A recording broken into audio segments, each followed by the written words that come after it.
إن الحمد لله نحمده ونستعينه ونستغفره ونعوذ بالله من شرور أنفسنا وسيئات أعمالنا من يهده الله فلا مضل له ومن يضلل فلا هادي له أشهد أن لا إله إلا الله وحده لا شريك له وأشهد أن محمدا عبده ورسوله لا نبي بعده يا أيها الذين آمنوا اتقوا الله حق تقاته ولا تموتن إلا وأنتم مسلمون يا أيها الناس اتقوا ربكم الذي خلقكم من نفس واحدة وخلق منها زوجها وبث منهما رجالا كثيرا ونساء واتقوا الله الذي تساءلون به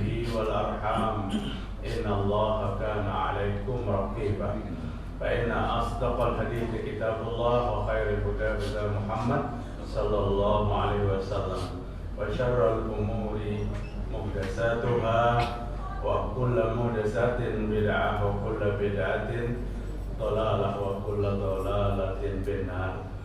Mari kita bersyukur kepada Allah Ta'ala. Pagi ini subuh Arba 12 Muharram 1444 Hijriah. Alhamdulillah kita sehat walafiat. Kajian subuh perdana di Masjid Al-Muttaqin luar biasa menggembirakan, jamaahnya banyak dan mudah-mudahan pada arba-arba berikutnya juga sama. Kenapa? Karena kehadiran kita di rumah Allah ini jaminan sesungguhnya kita berada pada apa? Pada benteng-benteng yang kuat dari pengaruh syaitan. Al-husuna lil mu'minin mina syaitan talasa. Benteng orang yang beriman itu dari syaitan itu 3 macam. Al-masjid hisnun. Benteng pertama adalah masjid. Masuk kita ke masjid, kita telah dibentengi oleh Allah dari pengaruh-pengaruh syaitan. Wa dzikrullah hisnun. Mengingat Allah itu satu benteng lagi. Baik bentuknya seperti ini, kita saling memberitahu kepada sesama untuk saling mengingat Allah, atau dengan duduk, dengan zikir, dengan istighfar, itu lebih memperkuat bentengnya. Yang ketiga apa? Qiraatul Quran, membaca Al-Quran, satu benteng lagi.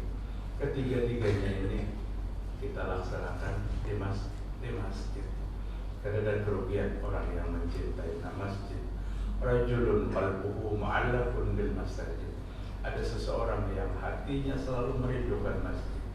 Seorang yang hatinya selalu ingin berada di masjid dalam melaksanakan salat-salat berjamaah, dan itu adalah salah satu daripada 7 golongan pada hari kiamat yang akan mendapatkan kenalan dari Allah Subhanahu wa taala. Bapak Ibu, ayat yang dibaca oleh anak muda tadi pada saat mengimani kita salat luar biasa. Surah apa tadi yang pertama tuh? Tidak samaun faras. Ada 2 ayat, innal abrara lafi na'im wa innal fujjara lafi jahim. Bicara Allah, sesungguhnya si abrar itu akan masuk ke dalam surga dan si fujar itu akan masuk ke dalam neraka. Tapi abrar perlu ditindaklanjuti dalam mengarangnya abrar harus juga. Tapi karena abrar ini artinya orang yang selalu berbuat baik. Orang selalu berbuat baik itu disiapkan Allah surga. Bahkan di dalam surah Dahar, innal abrara yashrabuna min ka'sin kana mizajuha kafura. Bicara Allah Ta'ala, sesungguhnya orang yang selalu berbuat baik itu akan disiapkan minuman dari air yang jernih, air yang bening. Apabila Allah menyiapkan air yang bening jernih itu tentu di mana? Di surga. Dan saking beningnya air itu, kana mizajuha kafura, air akhirnya dicampuri kaporit. Pak BDM ini anak membersihkan baju turun kaporit. Mungkin terinspirasi ayat ini. Cuma apabila kaporit kita di dunia kebanyakan pahit, mahal. Tapi kaporit di akhirat, kapur di akhirat makin nikmat, makin nikmat. Kita biasa minum air dulu. Cuma pagi kita ganal banar panggilan. Bisa aja ngambil balap.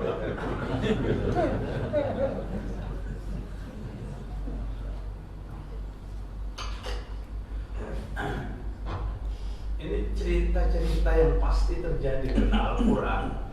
Al-Quran menceritakan. Wa innal fujjara lafi jahim.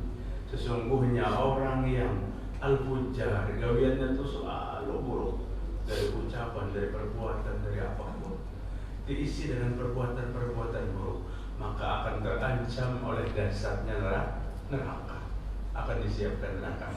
Artinya yang perlu kita pilih dalam kehidupan hari ini, apa yang kita lakukan, apa yang kita lakukan.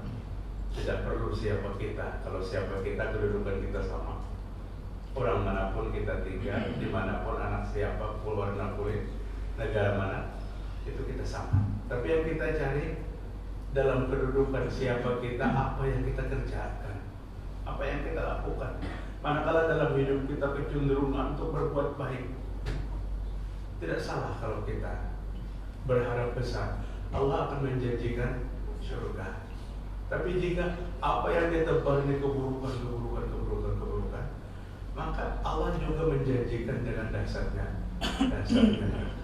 Sahabat itu apapun bapak-bapak selalu dikontrol oleh Nabi Muhammad SAW agar dalam apa yang dilakukannya setiap hari tidak cenderung kepada sesuatu dosa, apalagi dosanya dosa besar. Satu hari Nabi memperhatikan salah seorang sahabatnya yang sedang sholat. Diperhatikan oleh Nabi. Bapak-bapak, kadang-kadang kita juga sering memperhatikan, tapi kita bukan untuk mencari kesalahan. Kita berbahagia pada saat melihat ada di antara saudara kita yang tenang dalam sholatnya. Kemudian selesai sahabat itu salam, Nabi bertanya, apa yang kamu baca dalam sholat? Warahmatullahi wabarakatuh. Sampai selesai ya Rasul, saya baca itu. Kemudian kamu baca apa lagi selain daripada itu dalam sholatmu? Ujar Nabi Muhammad SAW. Maka dia berkata, ya Rasul, saya berdoa dalam sholat saya. Di penghujung sholat saya berdoa, ya Allah, masukkan hamba ke surga. Saya ulang-ulang doa itu. Mungkin doa saya tidak sebagus seperti doanya engkau, ya Rasul. Mungkin doa saya tidak sebagus doanya Mu'az bin Jabal. Karena waktu itu ada Mu'az bin Jabal. Ulun itu aja berdoa, ya Allah, masukkan, Allahumma adkhilnal jannah, Allahumma adkhilnal jannah, Allahumma adkhilnal jannah. Ya Allah, masukkan hamba ke surga. Artinya, bolehkah menyisipkan doa seperti ini? Boleh menyisipkan doa. Dan di mana kita meletakkan doa ini? Sebelum kita mengucapkan salam. Doa ulun kan sebagus doa pian, doa ulun kan sebagus doanya Mu'az bin Jabal. Apa kata Nabi menggembirakan sahabat? Doaku dan doamu sama, wahai sahabat. Sama-sama kita minta masukkan ke surga. Artinya kada berlebihan, kada salah. Setiap kesempatan kita berdoa itu mudah-mudahan Allah kumpulkan di surga. Karena tujuan terakhir kita. Kada ada pilihan. Di akhirat nanti puncaknya surga atau neraka. Dan kita tidak berharap. Kita berharap untuk dimasukkan ke surga. Tapi Nabi SAW harapan yang sebesar itu tentu ditindaklanjuti dengan perbuatannya. Aku berdoa untuk minta masukkan ke surga. Engkau berdoa untuk minta masukkan ke surga, kata Syekh Ibrahim. Tapi walam ta'malu bihi, kamu tidak beramal. Kamu berdoa minta masuk surga, tapi kamu tidak beramal. Ada'aitum khaufun nar, kamu takut dengan neraka, walam tantahu aniz dzunub, kamu tidak berhenti daripada dosa. Jadi antara doa dan perbuatan kadang sejalur. Minta masuk surga. Masuk surga banyak di amal ibadah. Banyak di amal ibadah. Dengan amal ibadah itu kan masuk surga? Bukan. Itu bukan pada kelas akidah. Kelas akidahnya orang masuk surga itu dengan rahmat Allah. Amal ibadah kita nih membayarin sebiji telinga aja belum lunas.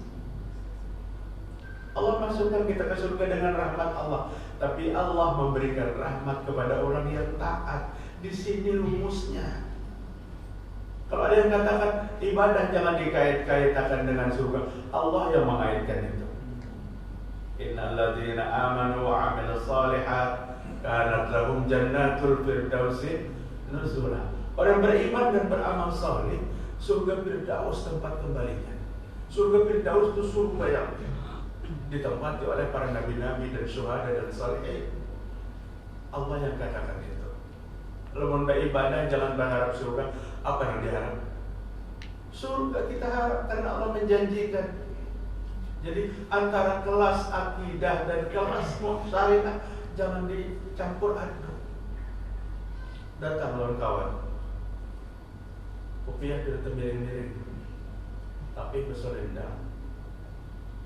Potongan muha itu kan salat subuh pak. Mendatangi kawan di warung, kurang hanya salat subuh.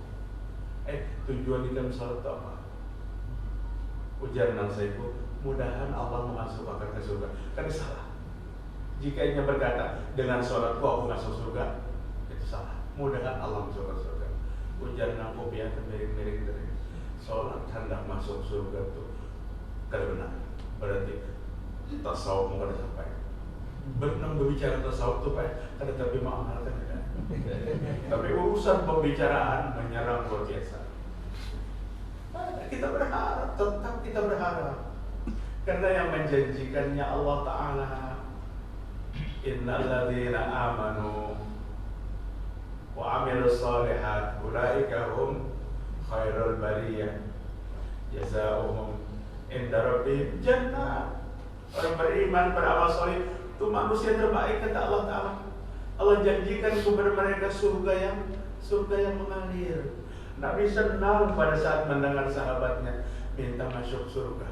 Dua ulun samalah ya Rasul, londo biar indahnya.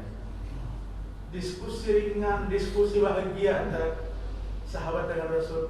Samakah mungkin lain dua ulun londo biar Rasul? Nah kata Nabi, doaku dan doamu sama. Kita sama-sama meminta agar dimasukkan ke surga. Bapak hadirin rahimakumullah. Apabila kita berdoa sebelum salat, maka ulama dalam menyampaikan sebuah hadis dari Abu Umamah, qila ya Rasulullah ayyud du'a asma' qala jawful lail al-akhir wa duburi kulli salatin maktubah. Dari Abu Umamah radhiyallahu anhu melihat seorang laki-laki berkata kepada Rasul sallallahu alaihi wasallam, "Ya Rasul, ayyul du'a asma." Nang paling didengar Allah, nang paling diperhatikan Allah itu doa apabila. Apabila kita berdoa yang paling Allah perhatikan. Maka Nabi sallallahu alaihi wasallam dalam sebuah hadis sahih yang diriwayatkan Imam At-Tirmidzi mengatakan, kata Nabi, jawful lail akhir, di 2/3 malam terakhir itu sangat diperhatikan bagi orang yang berdoa kepada Allah Ta'ala. Dan waktu ini jarang kita berdoa, jarang. Kita masih terlelap dalam mimpi-mimpi kita. Terguring kita nyenyak berat. Ibadah bangun jam 8 pagi, azan berkumandang kada mendengar, amun bujur-bujur kada mendengar, cepat ambil air uduk, salat subuh lah jam 8 pagi itu. Sahkah salat subuh jam 8 pagi? Sah apabila bujur-bujur terguring kada mendengar azan. ini azan komat lengkap berbeda kada mendangan sekalinya mahyar isuk jam 8 pagi pula. Bapak hadirin rahimakumullah, kadang keceriaan wajah, kebeningan muka orang yang memelihara ibadah itu terlihat. Tapi kita tidak berharap itu dengan ibadah itu kelihatan tenang, kelihatan bening, tidak. Tapi Allah menjanjikan, Rasul menjanjikan akan diperlihatkan selagi di dunia sampai ke akhirat. Biar pertemuan orang kulit hitamnya kayak apa. Tapi apabila taat, ada rasa damai memandang. Betul rumah. Kecelakaan di halaman rumah jalur raya jam 7 pagi. Dengan kecelakaan ribut orang yang ada di sekeliling ini turunan. Nah hanya datang di mentakin tadi turun juga. Apa yang terjadi? Kecelakaan sepeda motor dengan sepeda motor. Nang sebelah rumahnya tuh kada pernah sholat subuh, turun juga. Nang saya pun bersih bening mulai di masjid turun. Nang di sana selawat sepak turun. Di mukanya bersih, ada nang sana. Kiri kanan dia masih ada. Beda, jauh beda banget. Dan kita berharap, paham ya kalau tek masih turun, tapi karena mepet kejadian siapa yang terjadi turun bersama. Ini penampilan antara ketaatan dan tidak, Ya Rasulullah, kata sahabat itu, doa apa yang paling diperhatikan oleh Allah? Berdoa di 2/3 malam terakhir. Bapak hadirin, sebenarnya jika bisa mengamalkan itu pas sholat malam itu guring. Tapi mulai dahulu apabila guring pasti talat. Ada di telepon orang sudah menunggu Ustaz terguringnya apa? Jadi menurut sunnah itu tuh kada kau menggawe, tapi sunnah sholat malam insya Allah sholat malam. Tapi sunnah ibadah sholat malam tuh guring. Karena Nabi mempraktekkan kayak itu. Imam Malik mempraktekkan kayak itu. Guringnya pun guring yang diatur. Ada kita guring membantal, guring tiga, ada guling. Itu nyenyak benar. Nah, guringnya antara sholat subuh dan sholat malam, lambung kanan ke bawah, miring artinya kepala ke sebelah kanan, kaki ke sebelah kiri, bantal pegangan tangan. Itu logika benar. Paling lawas, ada sampai setengah jam ini kasih sambutan. Kenapa? Apabila sambutan itu bangun artinya, lamun bakal sambutan ganti lawan bantal ya selesai. Bacaan sholat sunnah. Nah, ini sholatnya Daud. Sholatnya Daud itu adalah yang terbaik. Puasanya Daud adalah puasa yang terbaik. Puasanya Daud sehari puasa, sehari tidak.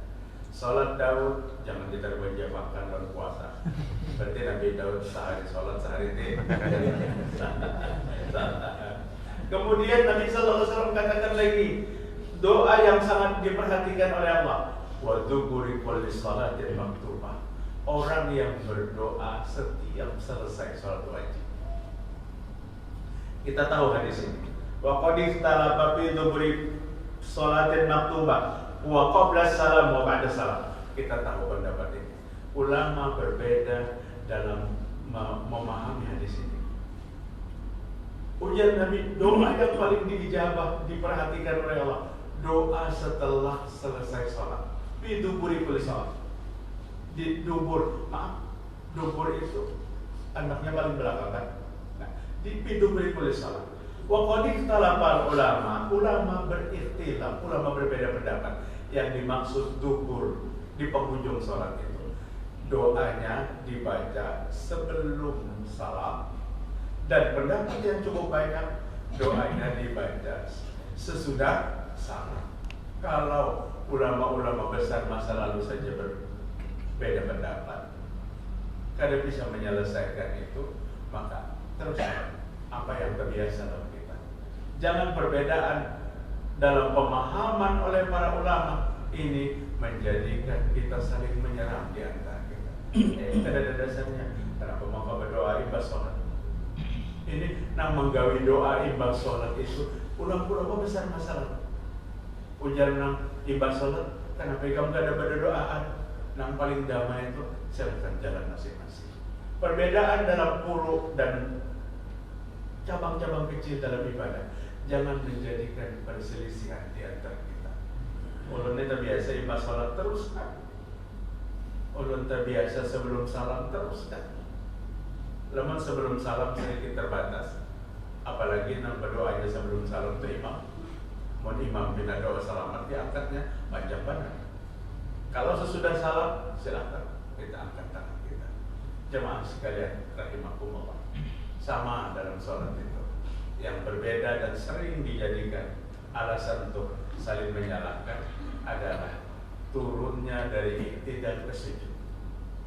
Dari iktidal ke sujud mendahulukan tangan atau mendahulukan kaki.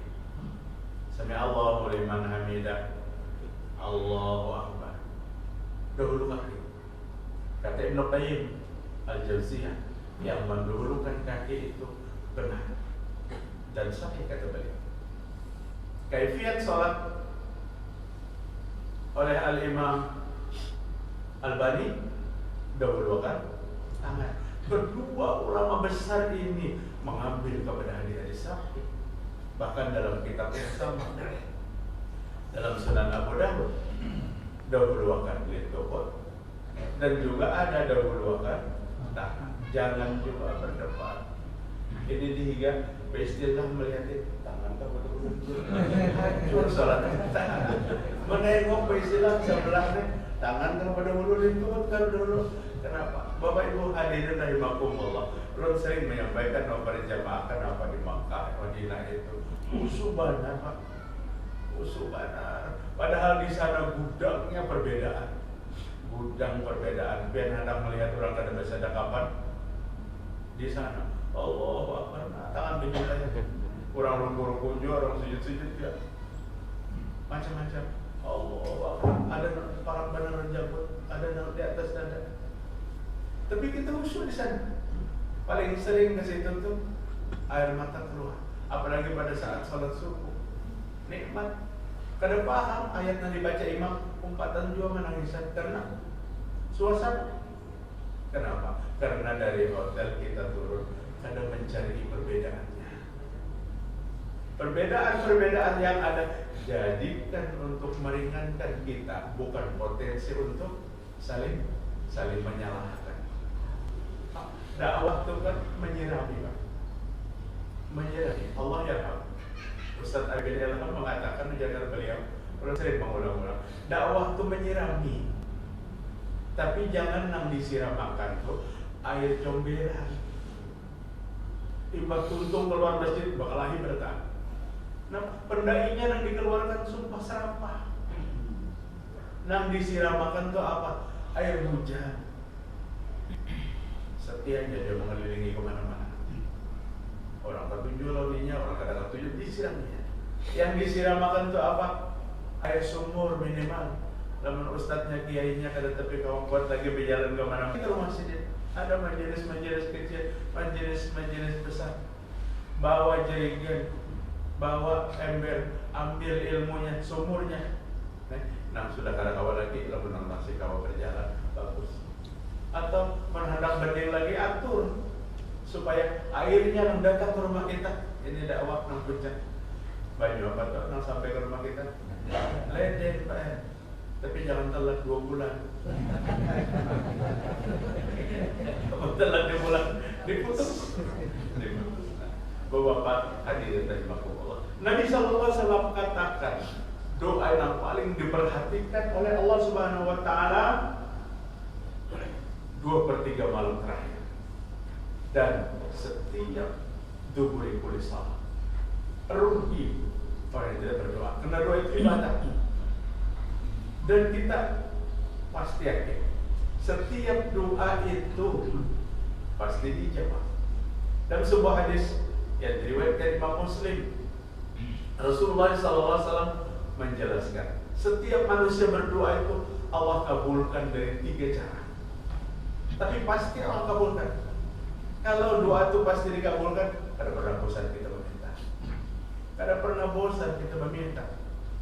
Assalamualaikum warahmatullahi wabarakatuh. Selesai salam.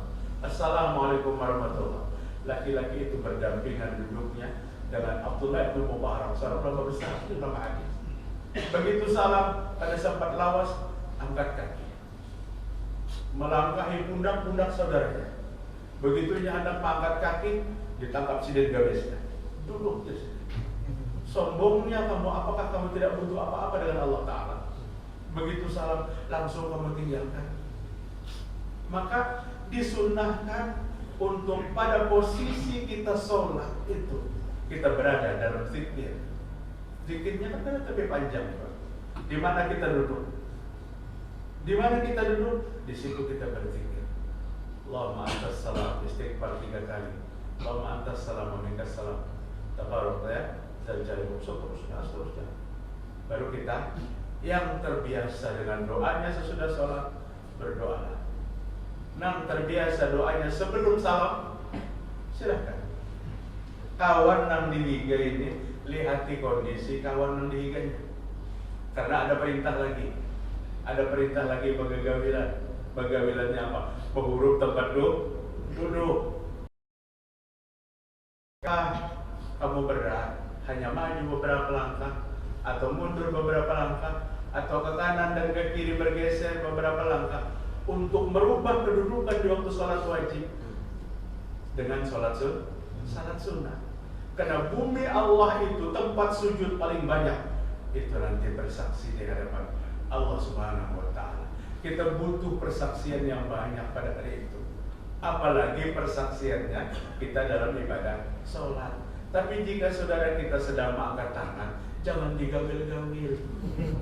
Ini kejadian baik mamanya dan gawil pada diingat artinya bahurung atau karena presiden melihatkan kurang lagi khusyuannya nanti kita kata Allah Subhanahu wa Ta'ala. Nah, bisa aja kita sambil berisyarat atau maju beberapa langkah, 1 langkah atau 2 langkah.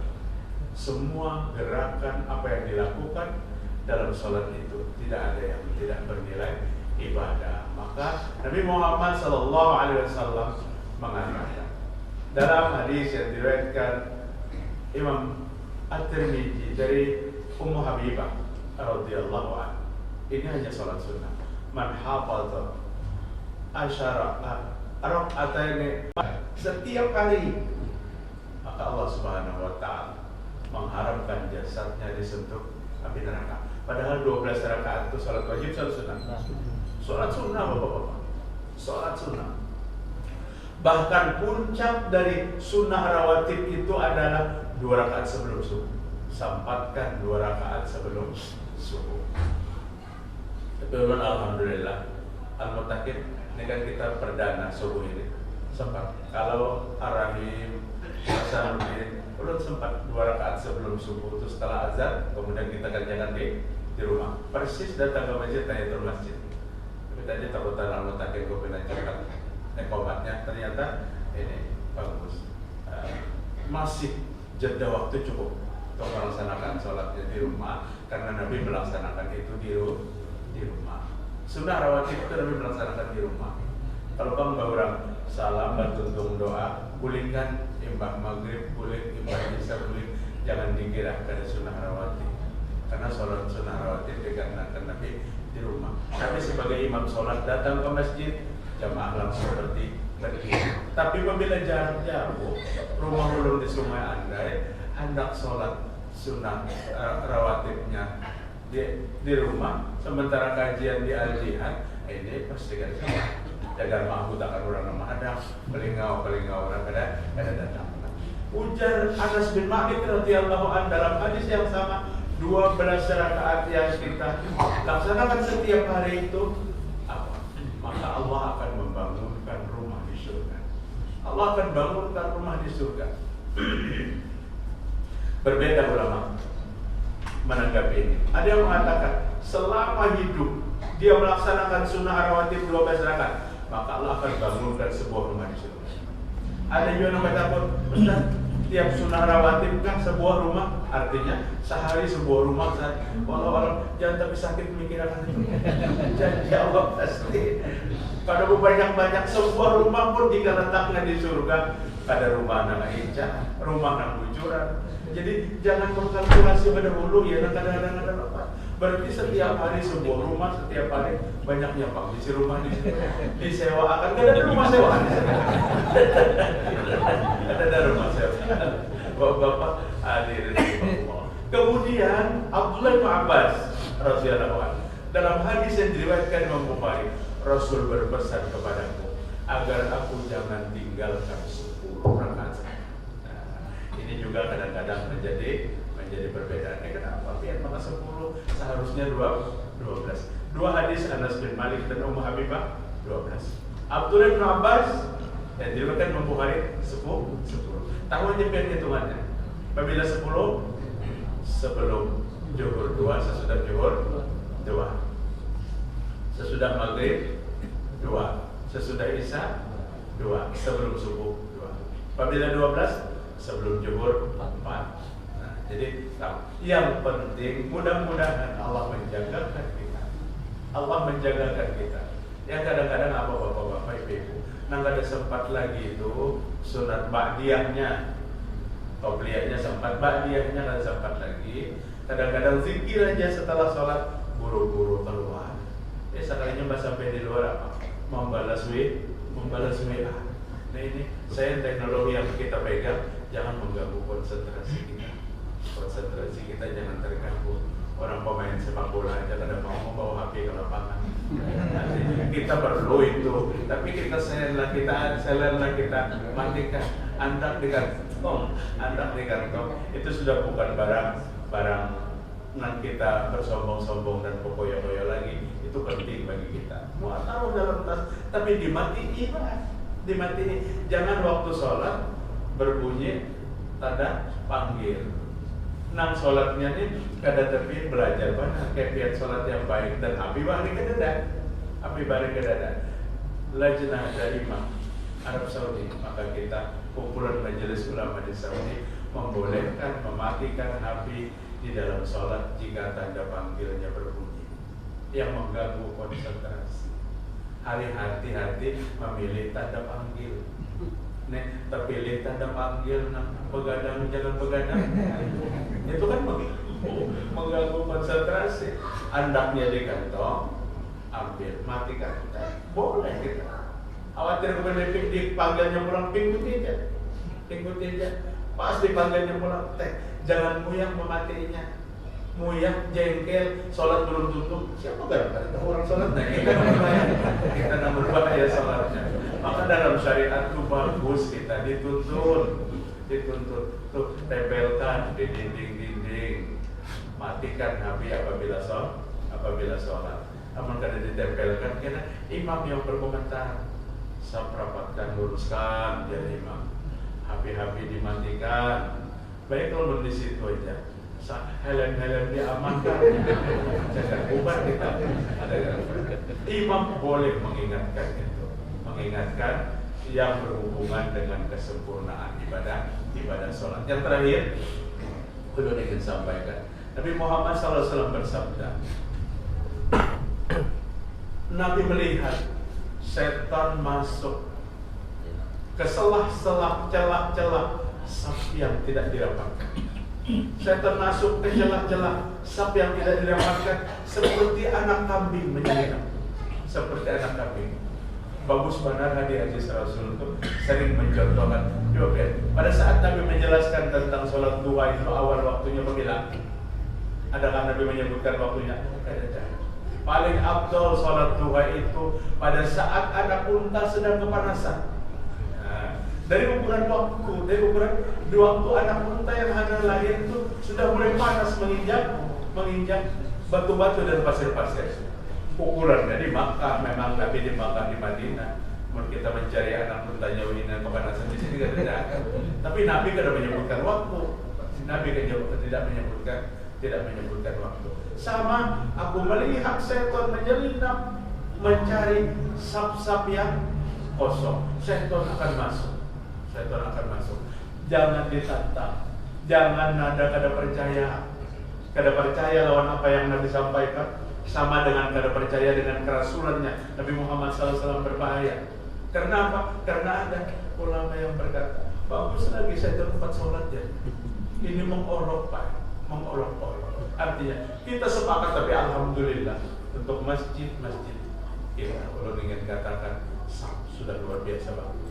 Kita sudah setia untuk berbaris sebelum safnya dimulai. Muadzin sudah tahu, ujar muadzin tunggu. Komando imam. Padahal imamnya menantunya. Nah azan itu aja. Oh, memang nggak ada bawa salah komando. Tapi muadzin harus tahu sesungguhnya amlikul azan al muadzin wa amlikul iqamah al imam. Yang menentukan azan dimulai itu muadzin. Apabila sampai waktunya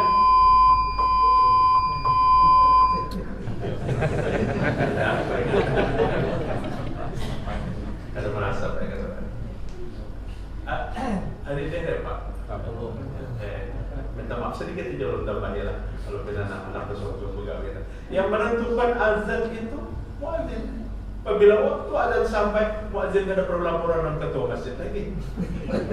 Ini yang menentukan azan. Wa amlikul iqamah, yang menentukan qamat dikumandangkan adalah imam. Tapi nama pemandangannya tetap muadzin. Muadzin berdiri, makmum sudah berdiri rapi, imam menghadap kepada makmum, tengok kiri, tengok kanan, isyaratkan, rapatkan saf 2 kali, 3 kali Nabi mengisyaratkan. Ada rapat-rapat, Nabi turun ke pojok, Nabi sentuhkan bahu-bahu di antara kita. Dan ukuran bahu lawan batis itu sama. Ukuran bahu lawan batis sama. Apabila letakkan batis kita di bawah bahu ini. Nah, ini jangan kayak ini. Ini biasanya barisan hendak upacara bendera, tapi letakkan batis di bawah bahu. Jadi di sini dan di atas, di bawah dan bawah. Amun batis kita nang kayak ini di atas ada bahu, di atas akan kosong. Jadi sama-sama. Nah, letakkan. Sentuhkan, kadang sesentuhan penjajakan akhirnya bawa lagi. Sentuhkan, dekatkan antara ujung-ujung batis kita, dan ini menyempurnakan ibadah sholat.